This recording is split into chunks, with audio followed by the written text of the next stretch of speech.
One really special part of the worship in this community is what we call experimental liturgies.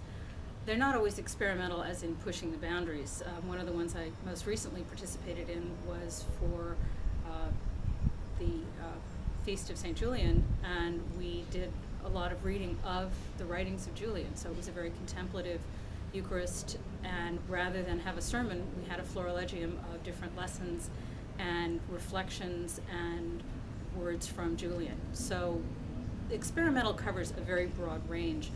The first service that I experienced was one on the Feast of St. Cyprian. It was the first week, I believe, that I was in seminary. And because of everything that's been happening in the church, to hear a message from Cyprian about the unity and the unifying role of bishops rather than the splintering role of bishops was a very powerful grounding of our place in our time and in the whole arc of the church. So the fact that we had that message, and we also had it in the African context, and we had dancing and banners and marimba playing, and really powerful preaching from an African American preacher from the West Indies who is now living in the Bay Area, made us feel like we are part of the entire breadth of the Anglican communion and the depth of our history. So these have been very powerful services.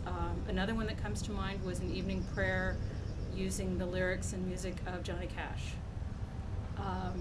There's been a lot of creativity that has come through in these liturgies, and I think that it's a real richness in this community that we've been able to participate in it and experience it not from a point of view of should we change everything or do this all the time, but to really embody liturgy as the work of the people and something that we bring our creativity to and our experience.